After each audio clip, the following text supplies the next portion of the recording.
Pemirsa, masuknya Partai Demokrat ke barisan koalisi pemerintah menjadi ancaman tidak mulusnya hak angket bergulir di DPR. Kini pertanyaan besarnya adalah seberapa besar peluang hak istimewa anggota parlemen ini benar-benar terwujud dan mempengaruhi hasil pemilu. Kami akan menggali pandangan dari pengamat politik yakni dari Universitas Brawijaya, Anang Sujoko, yang sudah bergabung bersama kami. Selamat pagi Pak Anang. Selamat pagi Mas. Baik, pemirsa, kami juga masih menantikan kehadiran dari Wakil Deputi Hukum Tim Pemenangan Nasional Ganjar Mahfud, Henry Yosodiningrat. Tapi sembari itu saya mau langsung ke Pak Anang terlebih dahulu. Kalau kita melihat ada wacana hak angket yang diusulkan untuk kemudian digulirkan di DPR. Bagi Anda melihatnya ini adalah sebuah gertakan atau justru sebuah gebrakan? Ya, begini, ketika kita sudah menetapkan sebagai sistem kita ada sistem demokrasi, saya kira hak angket itu sebagai sebuah kewajaran. Dan justru dengan hak angket inilah saluran-saluran komunikasi politik itu berjalan dalam track yang benar. Bayangkan ketika tidak ada hak angket, kemudian kecurangan-kecurangan itu kemudian dibongkar dengan cara masif dan liar, itu justru menjadikan demokrasi kita itu kontraproduktif. Jadi ketika hak angket itu digulirkan, maka itu menjadi sebuah keniscayaan dalam alam demokrasi. Dan siapapun itu harus menghormati. Nah, permasalahan kemudian ini adalah bahwa angket ini muncul sebagai sebuah peristiwa, rentetan peristiwa yang begitu menerpa dari lembaga penyelenggara pemilu kita, itu yang disinyalir memiliki banyak hal-hal yang perlu dikoreksi. Tetapi koreksi-koreksi yang dilakukan itu ternyata tidak cukup menjawab apa yang menjadi kegundahan dari para kontestan. Nah, dan hak angket ini kan sebetulnya lebih bicara kepada sebuah titik akumulasi terhadap ketidakpuasan dari para kontestan Pilpres terutama terhadap proses kredibilitas penyelenggaraan sistem pemilu kita. Saya kira gitu, Mas. Baik, Pak Anang, kalau kita berkaca pada pemilu sebelumnya, kalau memang ada indikasi kecurangan, begitu ada indikasi pelanggaran, biasanya ada mekanismenya seperti Bawaslu atau kemudian sengketa pemilu di Mahkamah Konstitusi. Jadi kalau menurut Anda di tengah dinamika yang terjadi sekarang di pemilu 2024, hak angket itu memang perlu untuk dilakukan, Pak Anang? Ya, begini, hak angket itu diperlukan karena begini, ada juga kalau kita lihat bagaimana kinerja Bawaslu selama ini. Ini kan juga tidak ada sebuah tindakan yang begitu konkret terhadap aduan-aduan dari masyarakat. Jadi kesan yang selama ini ditampilkan, dipersepsikan oleh publik terhadap kinerja Bawaslu itu ternyata tidak cukup menjawab permasalahan atau komplain yang disampaikan. Sehingga ketika saluran ini tidak jalan, maka ada saluran lain yang menurut saya itu akan dilakukan dan itu menunjukkan tingkat keseriusan permasalahan.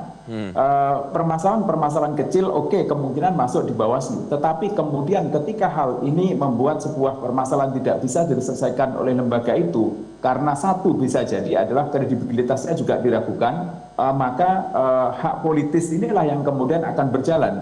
Meskipun ketika kita bicara pada hak angket itu bukanlah hal yang mudah untuk dilakukan, karena banyak berbicara pada satu, bukan hanya bicara pada elit di atas, tetapi juga kekompakan para politisi yang ada di parlemen, di mana partai-partai politik itu kemudian memiliki matematis suara. Tetapi apakah kemudian matematis suara yang ada di dalam parlemen itu juga akan bisa menjamin?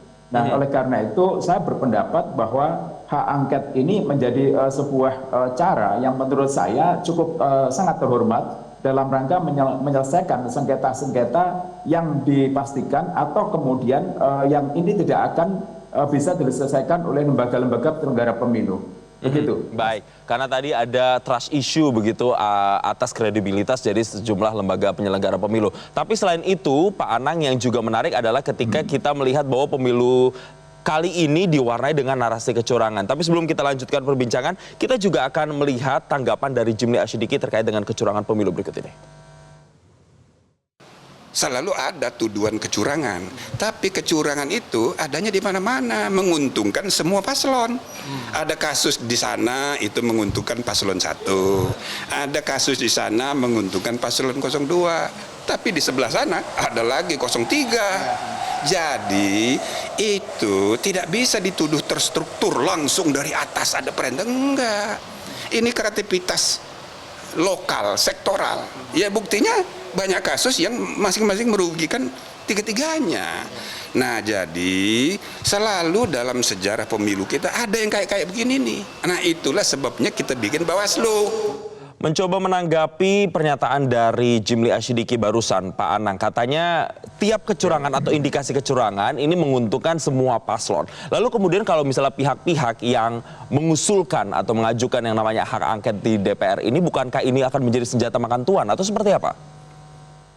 Ya begini, saya tidak sepakat apa yang disampaikan oleh Pak Jimli bahwa secara tiba-tiba tanpa ada sebuah data yang cukup mengatakan ini tidak terstruktur ya.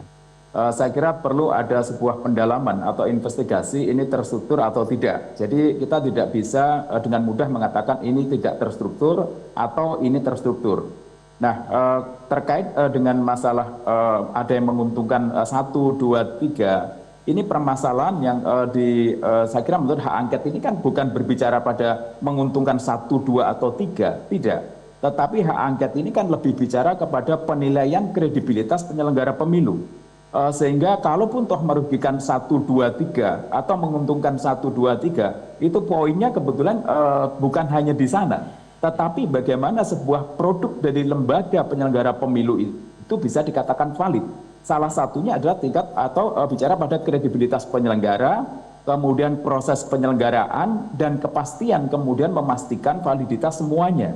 Ini yang harus kemudian menjadi concern kita dalam pelaksanaan Pilpres, yang di sana sini menunjukkan sebuah proses penyelenggaraan yang patut diduga banyak pelanggaran-pelanggaran. Saya tidak mengatakan ini terstruktur atau tidak, tetapi data-data yang ada di lapangan, kemudian ada laporan-laporan yang selama ini ditampilkan, disampaikan ke Bawaslu, ternyata kemudian tidak begitu saja terselesaikan dengan baik. Ya memang penyelesaian dari Bawaslu ada yang memuaskan dan tidak memuaskan. Tetapi ketika pelanggaran itu begitu banyak, kemudian ada diduga, kemudian lebih keberpihakan, lebih berpihak. Artinya kalau saya bicara lebih berpihak, bukan tidak ada yang berpihak pada 1 atau 3, tetapi ada kecenderungan data itu menunjukkan keberpihakan pada salah satu calon. Nah inilah yang kemudian kita pertanyakan bagaimana kredibilitas penyelenggara pemilu ini. Ini yang pertanyaan besar. Dan hak angket ini saya kira bukan sebagai sebuah yang blunder, bukan. Atau bukan istilahnya senjata makan tuan, bukan. Tetapi ini adalah upaya penegakan yang demokratis dalam memastikan bahwa hasil Pilpres ini adalah valid, memiliki validitas yang tinggi, semacam itu. Jelajahi cara baru mendapatkan informasi. Download Metro TV Extend sekarang.